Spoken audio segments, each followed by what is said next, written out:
I am back.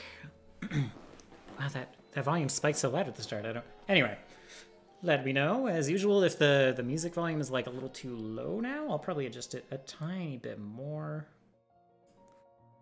Down on my end and up in the stream. Again, this is just some like really cool arrangements of Octopath Traveler. I'm going to admit I almost got a snack just now.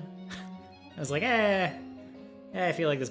Going to the bathroom, getting water, break's already been long. Oh, I will wait until the next one to steal breadsticks from my roommate. All right. So yeah,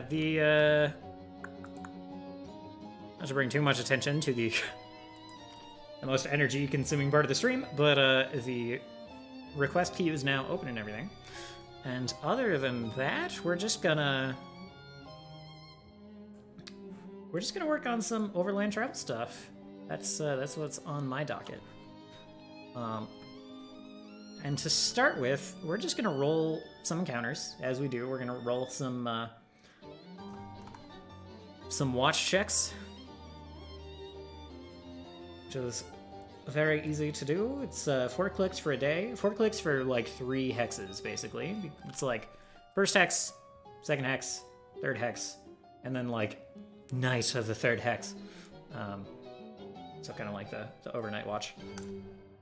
So we got no hit, no hit, no hit, maybe. Wow. Didn't expect to get electric. Anyway. That's pretty good. This track's pretty fire. All right. So this is close to hitting an NPC if I wanted to. What are the name heritage class of the player characters? Oh. So it's actually it's very elfy. We've got half elf Sonus, the sorcerer fighter multi-class. More sorcerer than fighter. Although you can't really tell that by the way he plays. And then you have Eve, the half-elf rogue sorcerer. You have Sonus. No, wrong. Solus. You have Solus, the full elf bard. And then you have Ludwig, the goblin alchemist.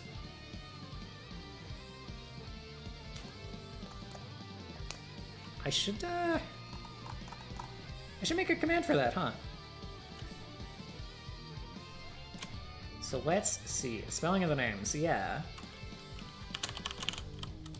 I'll do this in order. Sonus, Eve, Solus, Ludwig. Thank you. I appreciate that. Those are the spellings. So we got an enemy hit on the third hex of the first day. It's probably going to be around here somewhere. We can expect it to be a grassland. So I will go ahead and hit the enemy roll. Just to show off. Oh my god, my face is in the word! Okay. So. I need to, like, this page is specifically for Pathfinder Prep. I need to, like, get my face the fuck out the way of this chat box. It's not gonna fly. Also, I need to put this on. I'm just so noob right now. Oh my god. Do I even a streamer?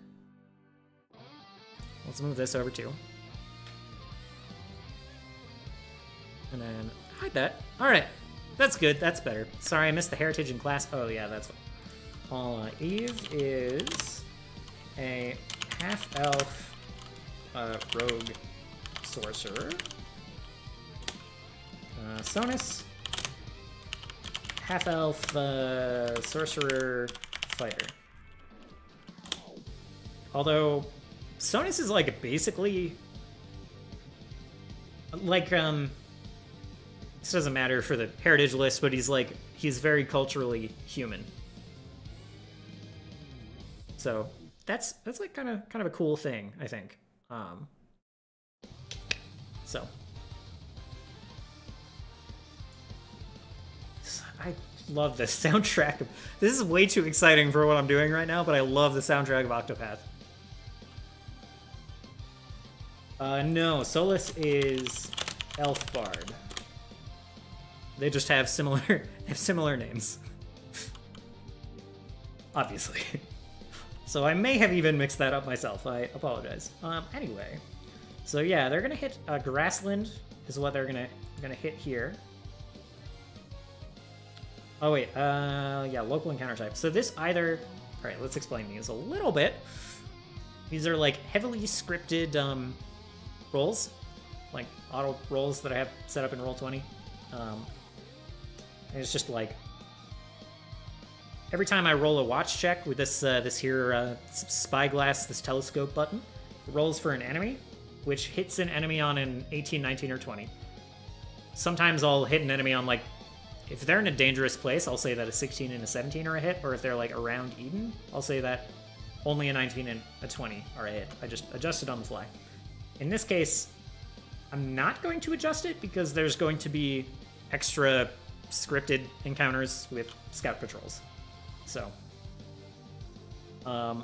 NPCs, kind of the same thing. If they're in a place heavy with NPCs, I can adjust down a little bit. I'm thinking about doing it here, but probably not. And it'll roll, like, for NPCs, it rolls whether it's someone I know, whether it's a pre-gen, or a random roll. And I have, like, tables for all of that. And then how they meet them, it'll either be tracks. They will find the NPC themselves, which I can script to be a, you know, I can decide whether that's an ambush or whether they, like, see them in the distance or whatever. And then lair is either the creature or NPC's home or their camp or, you know. Yeah, sorry. On this mic, honestly, Sonus and Solus might sound a little too similar if I don't, like, put some emphasis. Solus, I try to say like the word, and then like Sonus, I try to put a little more of an eh. I try to say that Sonus is Sonas. Sonas is moving on. Slightly less emphasis than that, but that's the idea. Is you tweak of that A to roll a little more, a little longer. And I'm pretty sure Mitchell has. Moto has played, like, probably Dragon Age 1 or 2. I don't know about Inquisition, but probably. And Gino has. Exactly. What's the world called? I don't actually... yeah, the campaign is named... Garden of Dead Gods. Which Core assures me is more cool than on the nose. And the world is, I struggle naming worlds. Like, this continent is called... It's both called the Garden. It's also called, like, Alon Hazan. Pharisea. But, like, we don't name our planet anything. We call it Earth. In other languages, it translates to, like, ball of dirt, or, like, sphere, or globe, or ground. So, like, I have trouble thinking of names that other people would call their planet. It's like, we do name continents, yeah. We name continents. This continent is called... It's, like, called Alon Hazan, or something like that. I don't know if there's, like, a common parlance, because that's kind of like an old Elven thing. A lot of this stuff I've left open in case the players want to handle it through, like, microscope sessions and stuff. So, yeah, but, like, Gaia just means Earth. Doesn't it? Like, I don't know. I think that's just, like, just another language's term for, like, the ground. But I could be wrong. I could be wrong about that.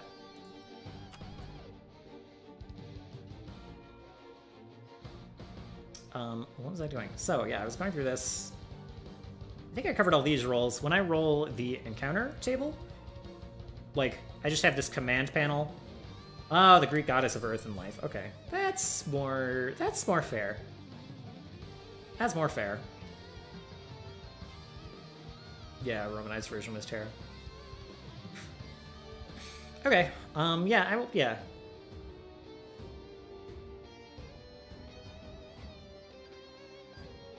I'll think about it. Okay. So it was kind of the reverse order for... Alright, that makes sense. And if anyone's gonna give their planet a fancy name, it's gonna be elves. So, I'll think of something. But yeah.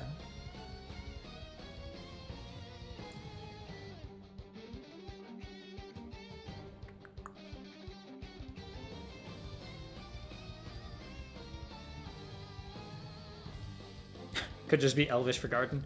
That's basically...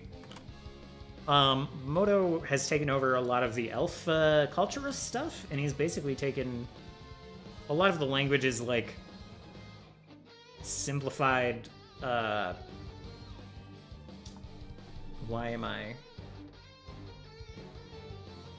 Shit.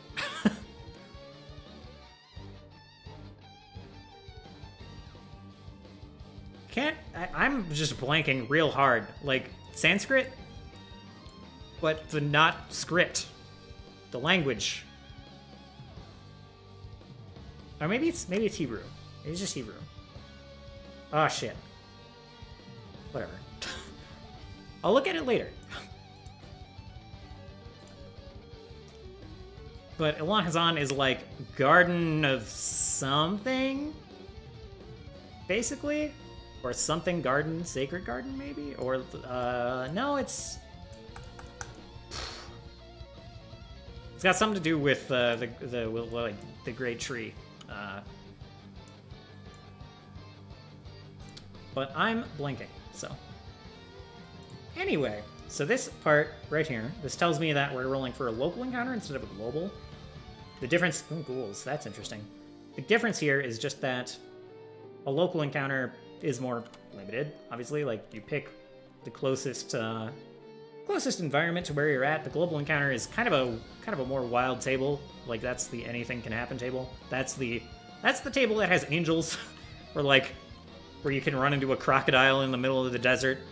So that's the I'm gonna have to figure some shit out table. Here, ghouls, ghast. That's interesting. That's interesting to work with.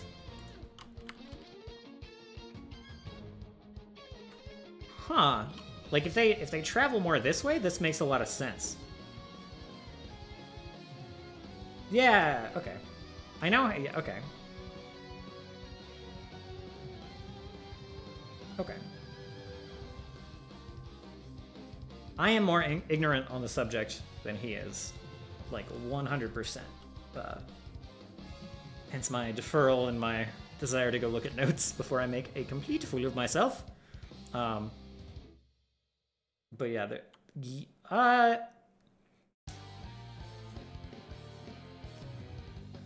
that's not part of the continent name, but there is just a deity, a set of deities that represent each. They represent individual, like, sephirots.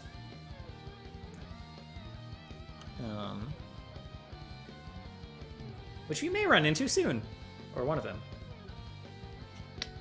So yeah. If this ghoul encounter is just going to be, like, something that's come out of the rot over here, I think that will be the case. Let's go look at ghouls. Ghasts are 2nd level, so I'm gonna... It'll have to either be a lot, or we'll have to figure something out a little bit. They sure look nasty, though. I guess if they're, like, ambushing, if they have the advantage, how do you describe the world in a sentence or two?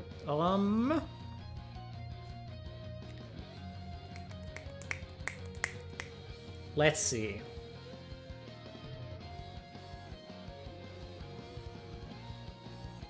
So this continent is definitely the land that was chosen by the gods that then rejected those gods. That's basically the current situation and kind of what shapes everything that's going on.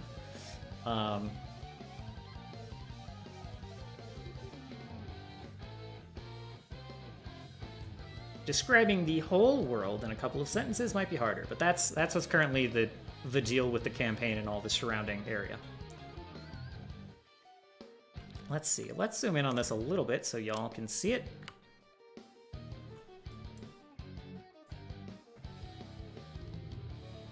Look at that, the beautiful ghoul for a moment. Gassed, I guess.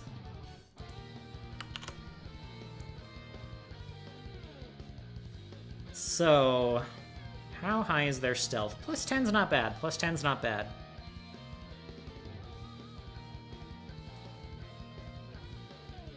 Okay, let me reference a table that I use way too often because I don't have this shit memorized. Go to the GM chapter.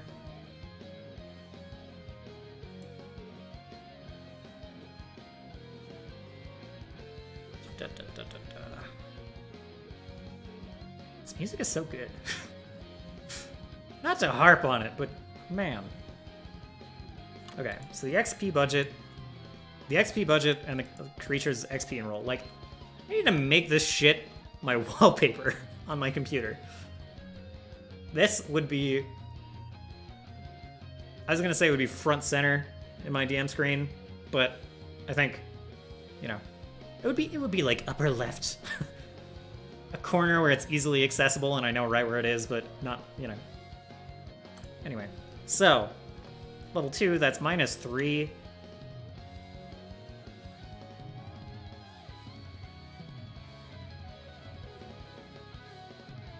This is tough. Would Ghasts be chilling with anybody? Who are Ghasts friends with? Necromancers? We do like necromancers in this chat. Alright, I'm gonna read this game. Homebrew product of collaborative world building between the DM and the players. A land chosen by the gods, which then rejected those same gods to forge its own path through an uncertain future. I dig that! I dig that. Thank you for doing it. Thank you for writing that out. I like it. Yes, that's like... That's basically perfect for the current situation. It started out as the gods are gone. Now we have to deal with all the little shit problems that we ignored while we were trying to get rid of the gods. But the players quickly showed interest in some higher fantasy stuff than that. They didn't really want to do the hex crawl, like dink around hometown, like helping the peasants stuff. Like, you know, they're a little interested in the politics, but not far enough to make it like the sole focus, I would say. So, yeah. What I'm trying to say is that is now a better description of what the campaign is than the original description. Yeah, lots of people want to go epic early, that's true. I think my original thoughts for the campaign might be better for some West Marches shit. That might be the plan. I've already talked to Core about potentially stealing some community members for like, but just, that's putting it too harshly. Just like running some West Marches stuff for people who want to scratch the D&D itch in the community. And it happens that it would be streamed. Ghoulish societies. Ghouls are quite intelligent and, more so than almost any other undead, prone to forming societies and cultures. If vile and repugnant ones, centered around flesh-eating and acts of depravity. Entangled warrens below boneyards, or even entire cities hidden away in the depths of... Okay, yeah, cool. The first ghouls. Don't care. So yeah, I think what's gonna happen here... So what's been going on around here is just that Burning Man's folks and Salamander's folks, they kind of like pushed down. They settled this camp here, and then up here there was a lot of scorched earth stuff. Like this area in particular was like, we're gonna burn and salt the earth. That was the plan. Like, they took all this as land they can cultivate, and then there's like a no man's land here. There should be sort of a gas template you can throw on an NPC rather than using run-of-the-mill ghasts. Okay. Okay. Instead of making it a big thing, I'm probably just gonna make it like the guests are literally coming out to like they know there's strife going on here, and they're like feeding on people who've been displaced, people who are like a little more helpless than your average. What? The song, the end of this this arrangement album. Oh, wait, well I guess the title literally has Dark Dawn in it, but it gets a little heavier. Okay.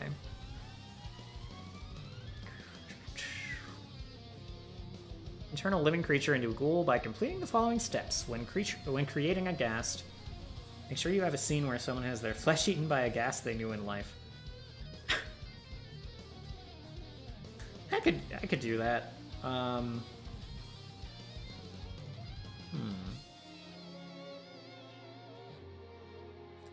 That's a good idea. Also, are you ready for Ludwig to deliberately contract ghoul fever? I don't know if going necro is going to help his goals too much. Like, is it really extending your short life if you're dead? He's got some other. I mean, I'm ready for it. If he wants to go down that rabbit hole, we'll go down that rabbit hole. But he's got some distractions on that front already. Traditionally, yes. Okay, fair.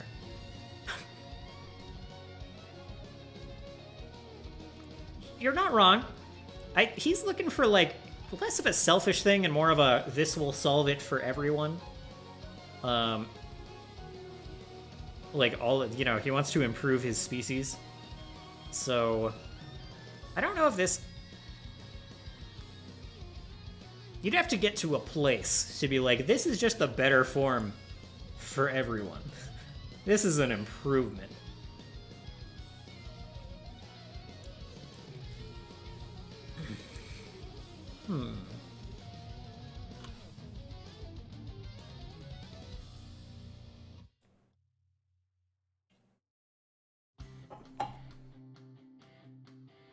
How'd you describe the campaign in a few sentences? I suppose after this long, I shouldn't hesitate for that. I shouldn't be like, well, we're still kind of figuring out. So that's also, it's always a little bit true, but let's see.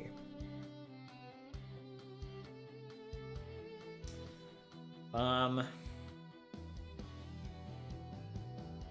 gonna spitball, boil down hundreds of hours of play to a few sentences, right? I'm gonna spitball it a little bit. And you feel free to copy edit this instead of writing it down word for word. But...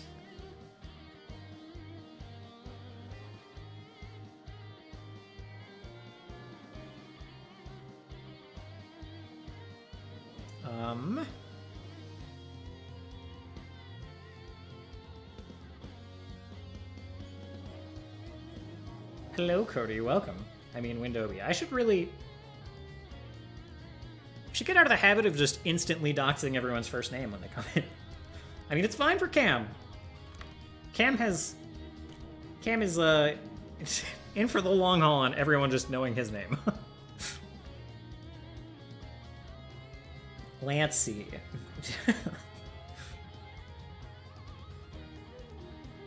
D-Money, indeed.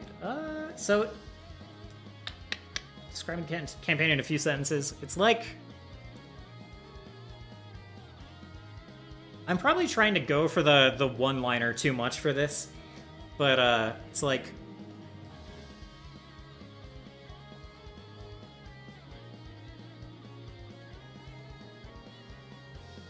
A band of adventurers...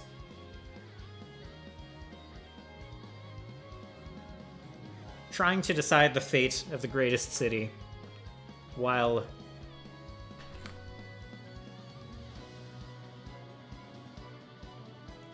like, pruning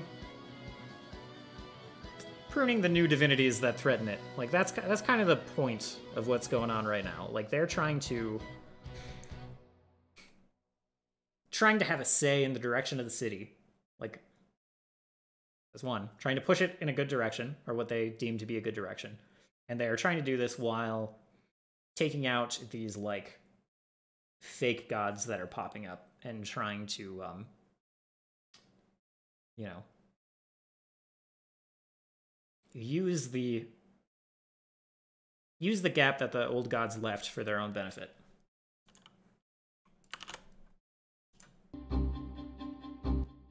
More Octopath, just different. If I can get the volume right. So good luck pruning that down. I might have to, like, if you can come up with a good way to summarize that, that's awesome. Otherwise, I'll try to, like, put it into a more succinct and, like, well-edited form later. Need to finish Octopath?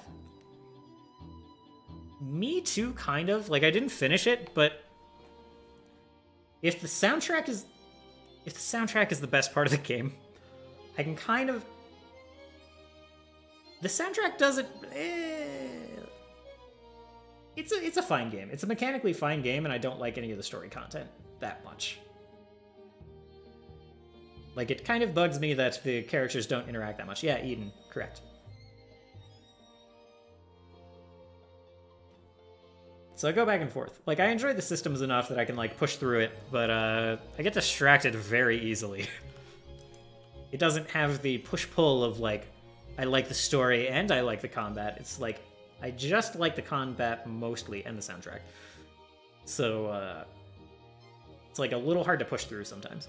But that's, I mean, you can tell that it's an RPG that was meant to, like, I'm gonna sit down and I'm gonna play this for an hour, and then, like, an episode of the game will be done. So, I need to return to it someday, though. I also need to finish this paragraph one day, in theory. You can turn a living creature into a ghoul by completing the following steps. When creating a ghast... Wait. Double these... Oh, yeah, okay, okay, sure. The monsters in this section are built from the ground up, so their numbers don't match these guidelines exactly. Custom building ghouls is recommended if you have time, using the special abilities listed here, but creating the other statistics to match what you want the ghoul to be. First, increase the creature's level by 1 and change its statistics as follows. Increase its AC, attack bonus, DCs, and saving throws, and skill modifiers by 1. In addition to increasing its level by... No, okay. Increase its damage with strikes and other offensive abilities by 1. If the creature is limited in how often it can use an ability, such as a breath weapon, increase the damage by 2 instead. Okay. So clearly it's saying, like, increase its level and, you know, like, just this number, no other stats that go with that number by 1. And then also increase all the other shit by 1. It's just kind of repeating itself a little. Thank you for writing that. Garden of Dead Gods. A motley band of adventurers work to steer the fate of Eden, the greatest city in the world, whilst holding back a rising tide of new divinities which threaten the self-determination of the free races. That's great. That's great, and thank you very much. I like it. I might revisit later and tweak a little bit, but that's an amazing start.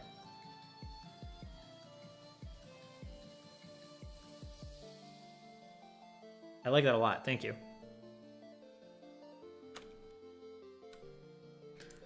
Ghoul abilities. The ghoul gains undead and ghoul traits, and it usually becomes evil. If the base creature has any abilities that come from it being a living creature, it loses them. It also loses any traits that represented its life as a living creature, such as human and humanoid. You might also need to adjust abilities that conflict with the theme of the ghoul. All ghouls gain the following abilities. The save DC for all abilities uses the DC of the ghoul's level. Okay. Negative healing, dark vision, immunities to death effects, disease, paralyzed, poison, and unconscious. Immune to... Okay. Neat. Claws. If the creature had hands, it gains Claw Strike, an agile, unarmed attack that deals slashing damage plus paralysis. If it had any agile attacks, the damage dealt by its claws should be roughly the same as the damage dealt by those attacks. If it had only non-agile attacks, its claws should deal 3/4 that damage. Jaws. If the creature had a mouth, it gains a Jaw Strike. Deals slashing damage plus ghoul fever and paralysis. The damage amount should be the same as the creature's non-agile attack. Okay. Consume flesh. Right, yeah, okay. 1d6 hit points plus 1d6 for every 2 levels it has. It can regain hit points from any given corpse only once. Okay. By the way, I love that consuming flesh is an action.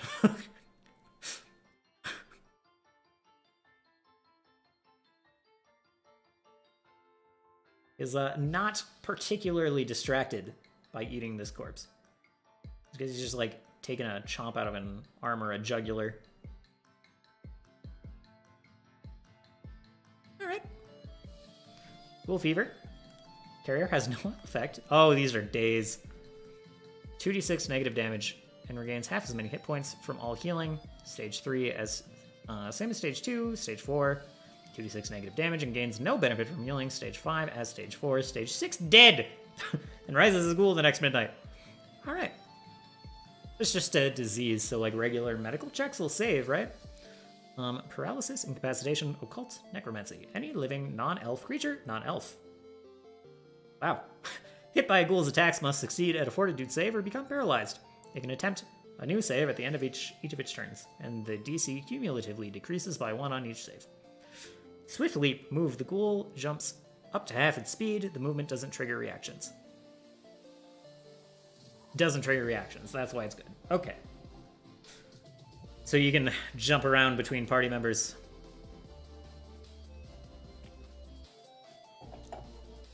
The fact that elves are immune to the paralysis, it's kind of like, this is going to be a cool creature. So what's going to happen after this? They're going to get hit by this, and the commotion is going to, like, attract some more of these Outrunner scouts. Similar to the ones that they fought before. Just, like, scouting parties. And, yeah. So that's kind of the thing, is they're going to have this fight.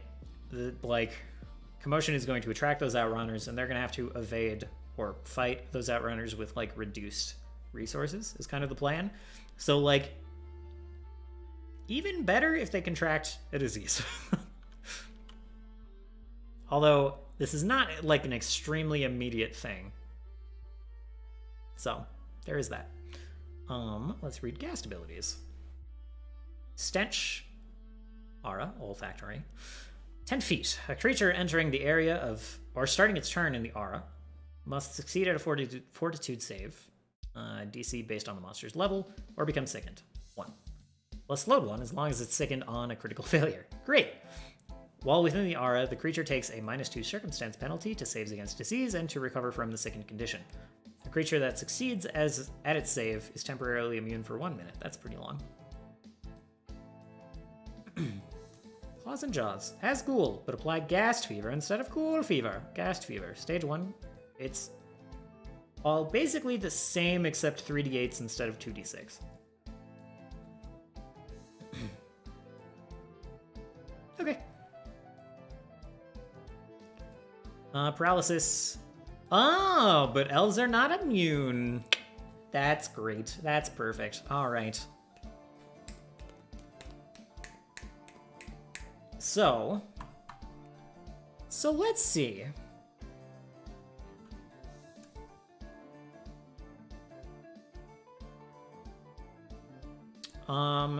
Let's see. You can turn a living creature into a ghoul when creating gas W's. Okay, so like ghasts are not at all limited to being humanoid at all. They can be just a creature, probably something that has the ability to die. So, you know, not like elementals, probably. Something of flesh and blood. But other than that,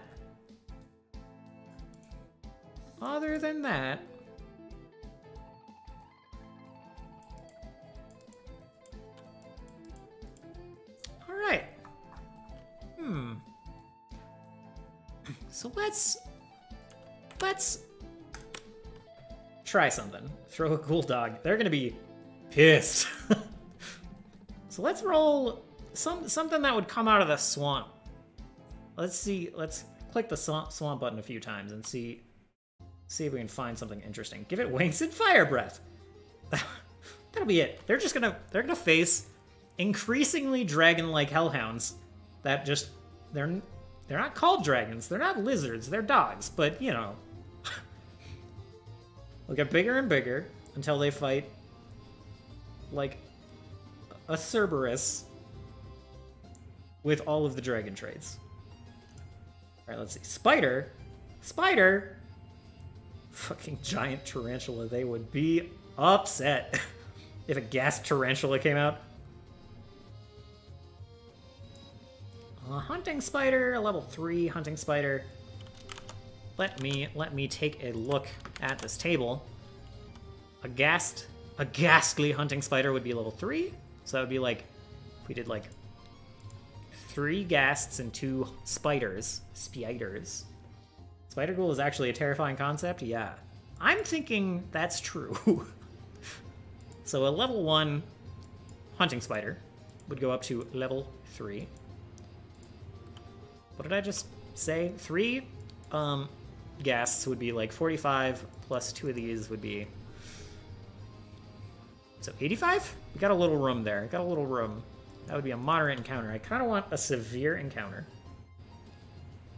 Close to a severe encounter, anyway. It could be 4 ghasts, 2 spiders, and it's a severe encounter-ish. It's like 110 XP budget with like an action economy that favors the enemies. So that would be okay, right? That'd be okay. Let's open another notepad.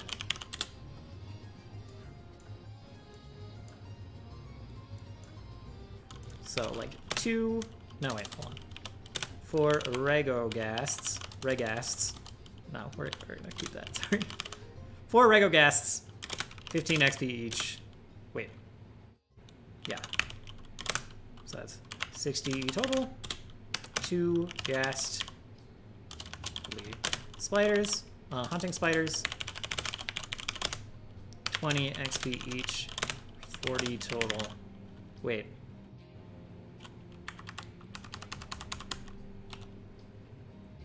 I did math bad. This is only 100.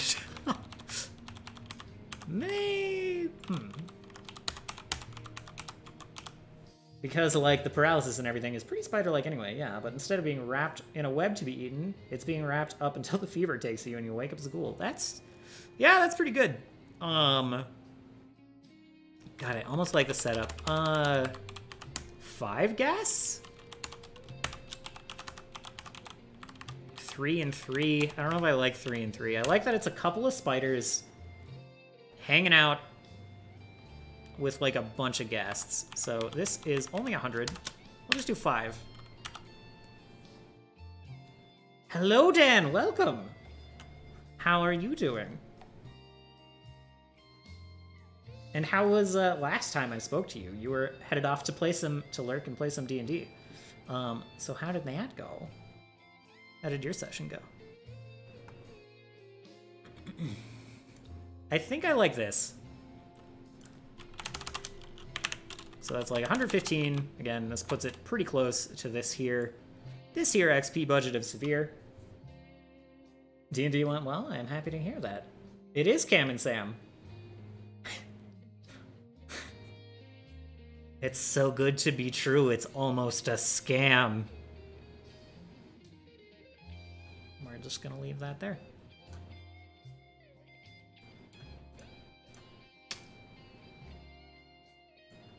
Oh, Descent into Avernus campaign. Yeah, that's cool. That setting is real cool. That's one of the ones. Some of them I'm like, whatever. I could give or take, like, I don't know. You know, just some of the earlier adventures for 5e. But like, the Avernus one, I want to convert and steal. For sure.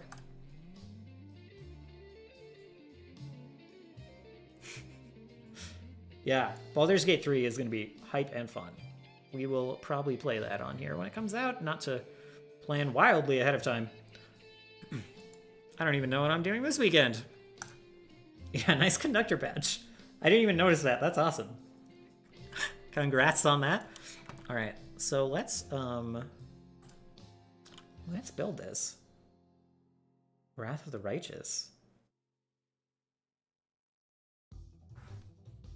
I'm like vague familiar. Oh, yeah. Pathfinder, the sequel to Kingmaker, right?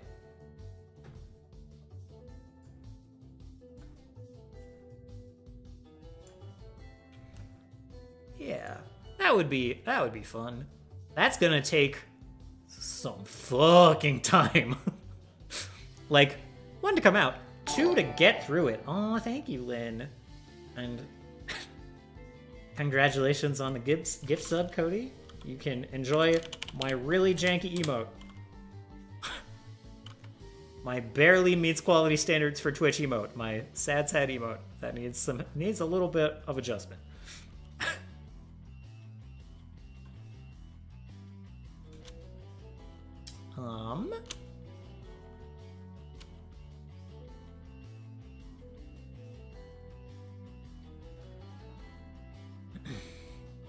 As usual, I'm gonna, yeah.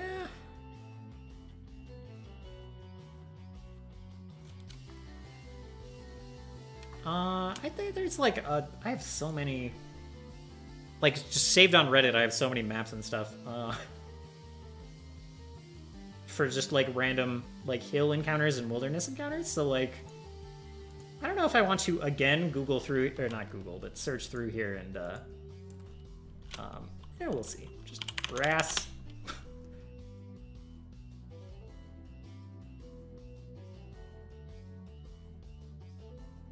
Oh, what subreddit do I use for maps? Let's pull this shit up because it's amazing. Let's see, Reddit. What's it called?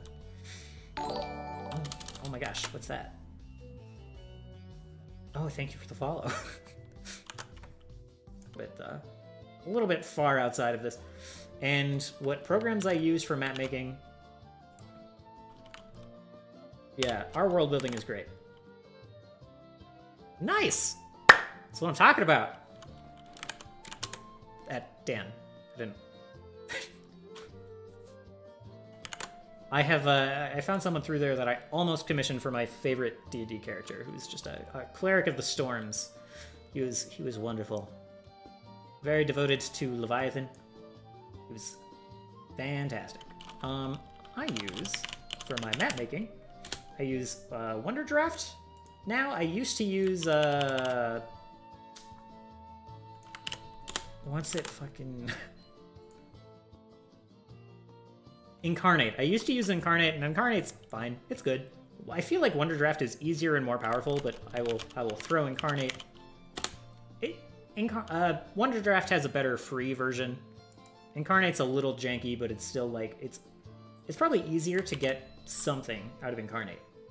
But they're both really easy, so. And I use Dungeon Fog for like my... Dungeon Fog is fantastic. I do a lot of stuff just with like the built-in Roll20 stuff and a lot of like pre-made maps, but Dungeon Fog is fantastic if you want to build a custom dungeon. And also, it's really great for converting your PDFs and stuff, your adventure PDF dungeons, to something that you can use on Roll20. That's what I used it for. I used it to make things such as... It's not going to be here. It's going to be archived. Shit. Okay. We can pull it out for just a darn moment, but yeah, in some of the first few recaps, we were doing things like putting together this is probably the most impressive one. And then there's B2.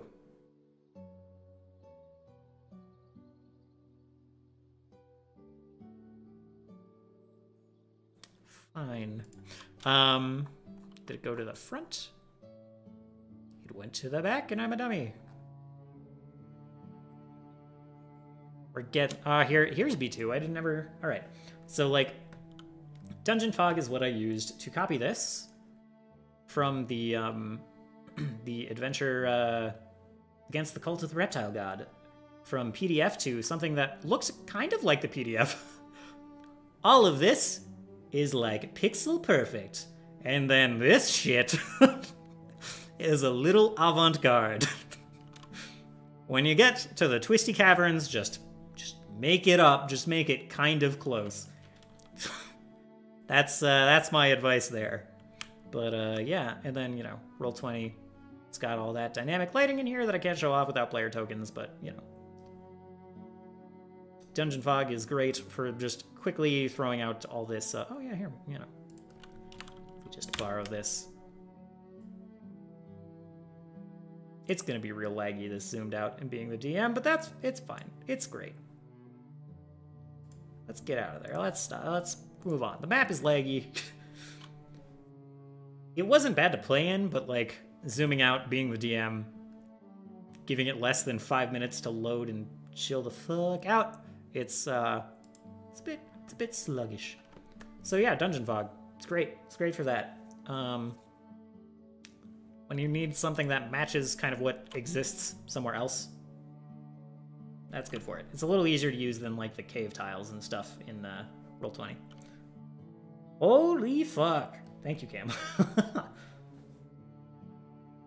That's great. Roll20. Yep. Yep. Wonder Draft, Incarnate, Dungeon Fog, subreddits. Very nice. Solid. Let me see if that. I want to see if that like prints those links well. Not too quiet. Or maybe that's just yeah, okay. Okay, I can modify that later to that's fine. I think that's fine, actually. It looks so clean, I don't want to modify it.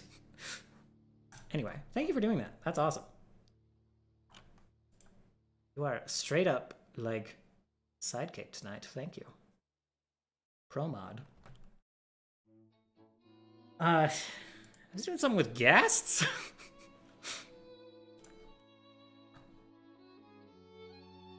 Right, I was looking for a map upon which I will slay the players. Maybe. This looks almost okay. A little generic. I'm kind of looking for something that'll pop on its own. Oh wow, this is a lot of forest.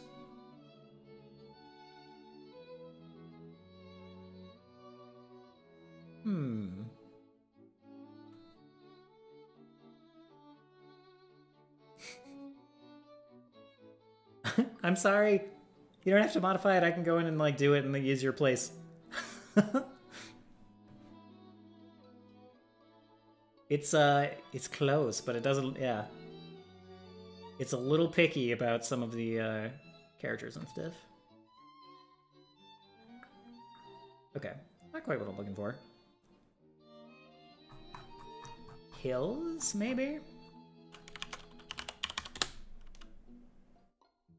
Oh yeah, these are old maps. These are some tiny Incarnate maps that you are not going to be able to see in the preview. But, you know, they look all right.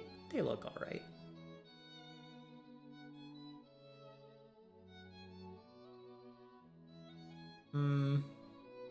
Not quite generic enough, I think.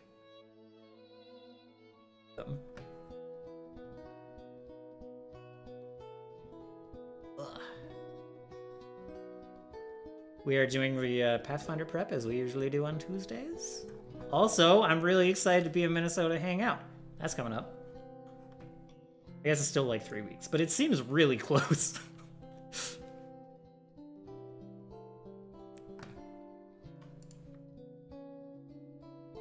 I had like a work trip. Like a bunch of people from work were gonna come to Denver to like, I don't know, just a work all hands thing. 3 weeks is pretty quick, but like, holy crap, February felt long. My weeks have felt extremely stretched out lately. Just like busy all the time, which is not a state I'm used to at all. But yeah, so like, this work trip is in the process of being canceled / postponed, like because of coronavirus stuff. And I was initially like, that's great, that's perfect, I'm super, I mean, not ideal, obviously. But, like, very glad not to have the work all hands. I am not a fan of those, to be honest. What a shocker. The introvert doesn't like going out and playing host and putting up with a bunch of people from work. And then I was like, maybe though also, like, coronavirus stuff could be problematic for the Minnesota trip too? I'm like, I think it's a little too close to detour. Isn't March a several month? That's how I feel. I feel like January to March is like the longest stretch of the year. Anyway, I was saying, I think it's too close to detour for it to get canceled, but events have been going down left and right this month.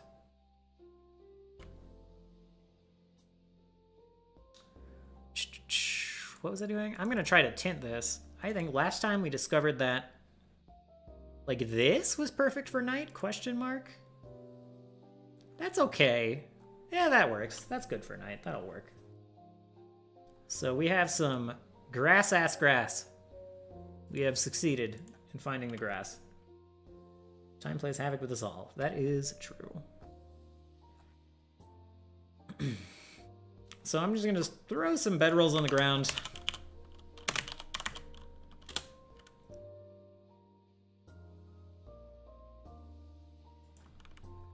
Right, we're in maps and tiles. Bedroll. Is bedroll a single word? Sure is.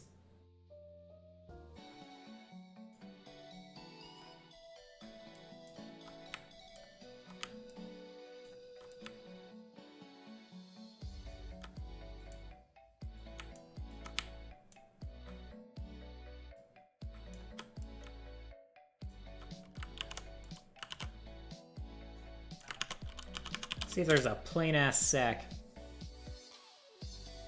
Not that I've got.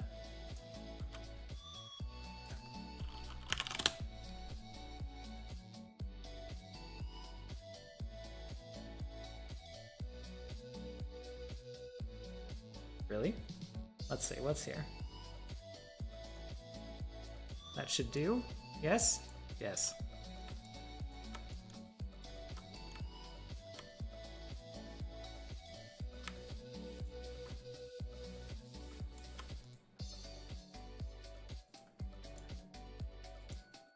This is the one I wanted to front. And then, there we go. This is like pretty unnecessary work here, but party's, yeah, the party is currently going after Salamander. Oh, individual characters' goals. Yeah.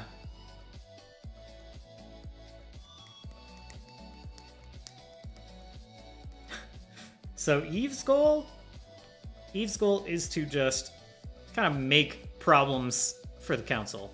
I guess that's a secondary goal. Primary goal, figure out who killed the Emperor, and they think that it's someone on the council. Secondary goal is fuck with the council.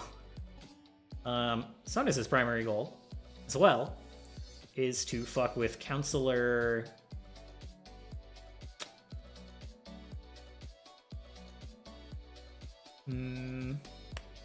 Calvin Eton.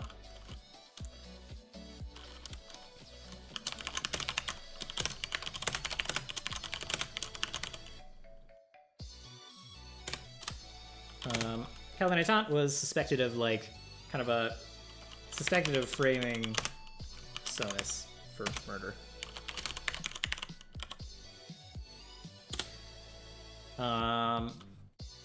Ludwig's goal is, like, extend the lifespan of goblins.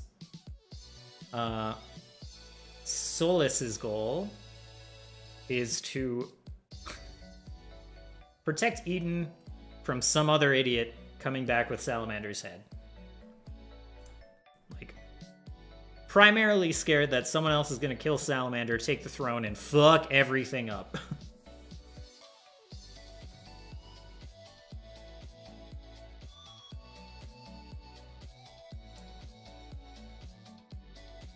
This is probably good enough for, you know, camp. Like I said, the ghoul, the ghast fever. Yeah.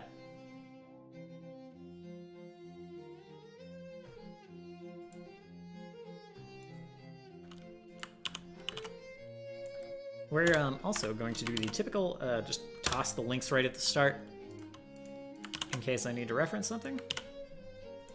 So this is going to turn into a long block here, but that's fine. So there, we've got the spider venom, we've got the paralyze, you've got the ghast fever. It can also consume flesh.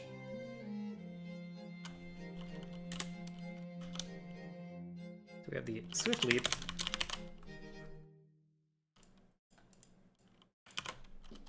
I can't decide where I want everything. DC 18 is going to move up to, like, up there. Into the stat block, and then here's the stuff.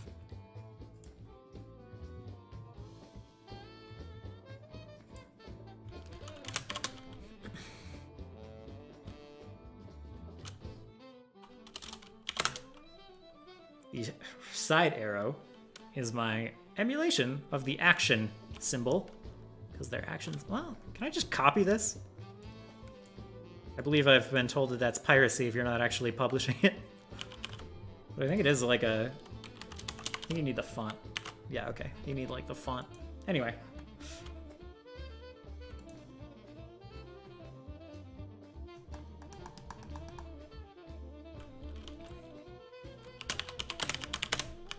I need its speed. It can burrow.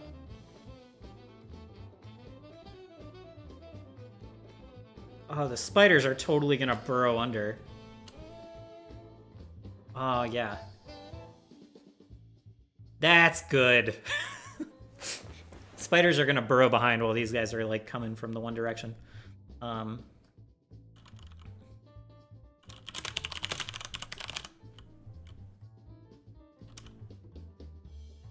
So they have that, and they have Consume Flesh, which is probably not going to come into effect.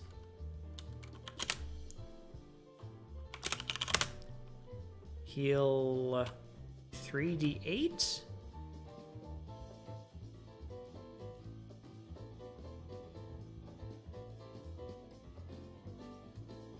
Yeah?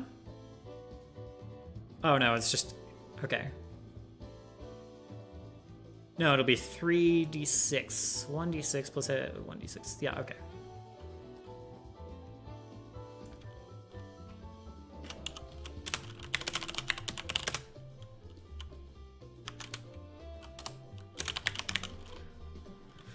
Okay. So I believe, like, the consensus is probably that there is some contention in the Orlane adventure about whether a ghast could eat another ghast. Would anyone like to weigh in on this? Because this Consume Flesh ability is unlikely to trigger if they can't. And that is not only true in this situation, that's true in a lot of situations. Can a ghast consume the corpse of another ghast to regain health by Consume Flesh? The ghast is adjacent to the corpse of a creature that died within the last hour. Yeah, that was my judgment, was that it doesn't say anything about it being like a non-undead creature, right? It's like... Okay. Okay, that was what I said the first time around. And since I've established that, I don't think my players are going to be like, oh, what the fuck? They will probably be like, oh yeah, this happened before, this has been established. Is it? Yeah, that died within the past hour. That's the point of contention. Of like, are we going with the undead creature's original death time or their new death time? Doesn't it take 24 hours for someone to rise as a ghoul or a ghast? Yes? Yes.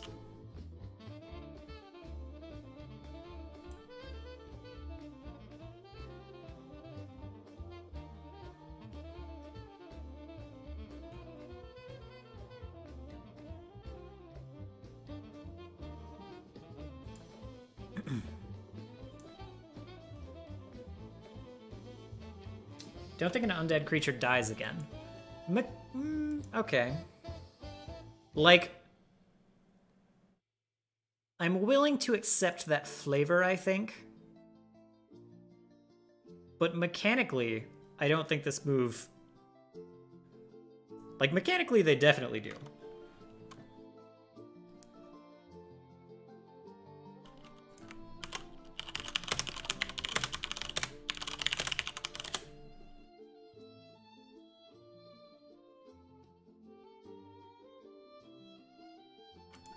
I think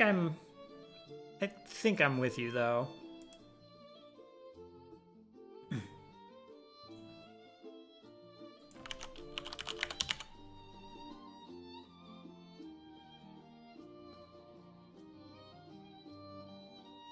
Well, that's the thing, is mechanically they are immune to diseases, so no. Like, they are no longer afflicted with the disease, they are just aghast, and they can't be diseased again.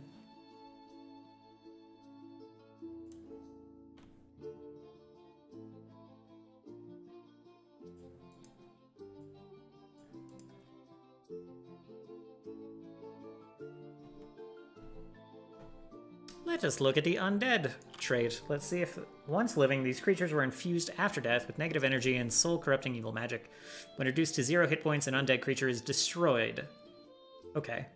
Undead creatures are damaged by positive energy, are healed by negative energy, and don't benefit from healing effects. That's pretty specific. That's pretty specific. It says an undead creature is destroyed. I'm sorry I'm being, like, mechanically nitpicky here. But,